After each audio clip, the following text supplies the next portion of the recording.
it's all for me centered on the Jazz. I am paid to talk about the Jazz, and so that's what matters to me. That's where my money comes from. And so what do we got here? What form of development? What form of progression? Development being Ace Bailey at the top of the list. Progression being guys like Kessler and George, Flipper and Cody Williams. Does he take he didn't even take a step last year. If anything, he's had a step behind of what expectation could have been for rookie season. Well, does he get back? Does he take a step or two beyond that? So yeah, all these levels of storylines within the frame of the team is what I'm looking at, and none of them are going to be answered this week or this month. But, we jump to conclusions. So if Ace Bailey comes out and by Thanksgiving he's got 7 really good games, we're going to go nuts. And I'm going to be right there too. And I want to see it. Hopefully that's the case. And then ultimately, is he scoring 25 points and the team is losing a lot? So how much of that is fool's gold? I don't think it is fool's gold for him this year. Because he can't control whether the team is good or not. This is the nature of the NBA draft. It's like we had Bronco on yesterday where he said the NFL, but you can put it across the NBA too. The league is designed to have parity so everybody can make money and therefore the league makes money. And so the draft being what it is, is it fool's gold that Wembanyama had a good season his rookie year? No, I don't think so. That's two different things. That's the team. He can't control the team. By virtue of being a high pick, you're most likely going into a crappy situation in terms of winning and losing. But you can still play very, very well. And Cody Williams did not play well. And we're like, okay, what's going on? Wembanyama has played well. And so we all think he's a really good player. And it's just up to the leaders of the Spurs to put talent around him, right? So that's what he's got. And I think you can have the same thing with Ace Bailey doing that very thing. If he shows well, that bodes well, and then it's on Austin Ainge and the rest of them to put players around him. So I don't think if he is, let's be conservative, first team All-NBA rookie team, that's a great sign. The team isn't going to win. Okay, all right, but that's none of his business in a sense. I mean, because if that were the case, they wouldn't have drafted him. If winning was the ultimate barometer in talent, they wouldn't have drafted him because Rutgers didn't make the freaking NCAA tournament. I don't think they had a winning record. And they had a number 2 and a number 5. So if I'm not going to hold them to that standard in college, I certainly will not hold them to the standard in the NBA when there's guys literally 10 and 15 years older than him that he's playing against. That would never happen in college. Not even BYU. Oh, they don't have return missioners anymore. My bad.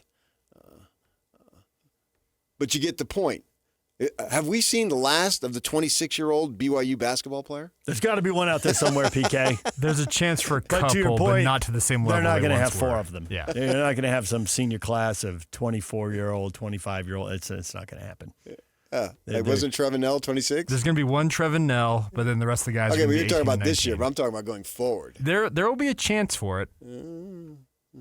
I don't know. Not every year. I don't know if there's room enough for them at the inn anymore. Oh, fair. You better be really good. And, hey, yeah, Kevin Young is paid to win basketball games, man. So I have zero problem with it. Yeah, now, I mean, the way he's getting paid, the money they're spending, well, it's true. He is paid to win games. He's also paid to win NCAA tournament games. That's games. When the stakes are the highest, the best teams. So look at the transformation this whole area has gone under. Ryan Smith they redid the arena a few years back. No, we got to redo it again. I think it's 2017 they redid it. And here we are less than a decade later. And they put all this, a lot of fans haven't been over to the practice facility down the street from the freeway there, but we have, and all the changes we've seen that building go through, we're done with that. We're going over here. BYU just a few years ago was recruiting to the West Coast Conference. What? Again, it's like that's like Region 6 compared to the Big 12. Every decade is different. That building opened right at the end with Stockton and Malone. Is Region 6 good? 03. Region 6, I think you want to say Region 3. Region 3. Region 3 in high school football. Well, I'm not talking football. I'm talking hoop. Talking hoop. I don't know how good I'm Region talking 6 West is. Coast basketball because there are no West Coast football. I'm talking West Coast Conference basketball versus the Big 12. So I know you guys are football guys.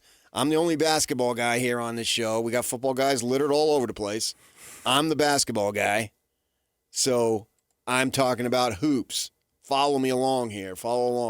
West Coast Conference, and now they're recruiting to the Big 12. And really, you could argue they're recruiting to the NBA.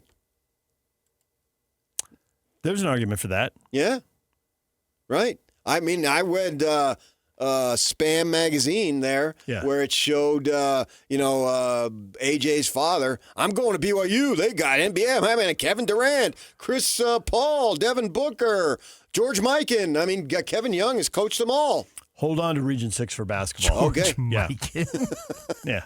Just ignore it. Let him go, Yak. Now we're going to spend more time on the Lakers of the 50s. I can't be ignored. Olympus and Highland are in Region 6. Oh, they're ballers. Chris Jones over there at Highland. Love that guy. And Barnesy. I've known him I don't know Barnesy, but I know Chris Jones. He's had a good program at Olympus. I know the football coach. Well, all you need to know about the Olympus program is that when Dennis Lindsay moved here. He put his son in there, yeah. He did. Yeah. Just by accident. Yeah. He found an established, successful high school basketball it don't coach. work that way. No accident. That's what my at all. brother-in-law had, and it was his school's actually in Glendale. If you were really good in soccer, you made sure you moved out there and went there to school there. Yeah. He won like 6 state championships. Yeah, he's the godfather. I told you that. And literally, the godfather of high school soccer. Mm-hmm. He's deceased now, unfortunately. But so they do that. I know the football coach though at Olympus. He is the brother-in-law of Mike Smith, the jazz. What would you call him? Studio guy. Mm-hmm. Yeah, he does the pre-half and post with Lemma. Yeah, I didn't know what what his title was. Also, pizza connoisseur. He owns a chain, yeah, for sure. Mountain Mike's. So shout out. I have a lot of interest to see the development, and I didn't even bring up. I brought up 5 guys that I just named, and I didn't even name Hendricks. It's not like he's the forgotten man. We're all very curious after a year away. He clearly spent a big chunk of that year in the weight room. And his upper body's much bigger. He had a lower body injury, obviously, with his ankle. Mm-hmm. A lot of that could have happened naturally, but I mean, you go to work. You're getting paid. You got paid last year. It does checks happen naturally, came, but accelerated. To quote somebody, the checks came on the 1st and 15th. Nobody here's redshirting. Epic Jerry Sloan. I miss him. Epic Jerry Sloan live. I miss him a lot. I know, right? A lot. Nothing against Hardy, but I miss Jerry Sloan. Nobody here's redshirting. Yeah. The Millers. Go ahead. Millers don't miss checks. Everyone's getting paid on the 1st and 15th, as far as I know. Like it was small townish compared to what it is now. Oh yeah, it was very different. It was very much mom and pop. There were a lot fewer people employed. I mean, it is. But just the access to Jerry Sloan. Oh, totally different. You could actually have a one-on-one conversation Jerry with him. leaning on a trash can for as long as anybody wanted to talk to him. There was no last question. There was no PR person should have wrote listening. a book. Yeah. Leaning on a trash can. My life on a napkin.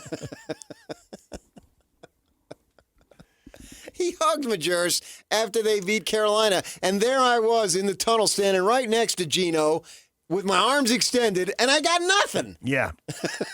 Well, you can tell that story in the upcoming podcast, which I shared that title with someone, and they burst out laughing. I got nothing. The two of us had our arms extended. Here comes Majerus off the floor, going underneath the tunnel to do the post-game stuff after they just beat Carolina in San Antonio. And there I am with my arms extended. And I had to go way wide. I don't have that kind of reach. Gino's a little bit bigger than me, so he has reach. Because it was a Bear Bachmeier hug that I was waiting for. You know what I'm saying? Nice. Play the hits, PK. Play the hits.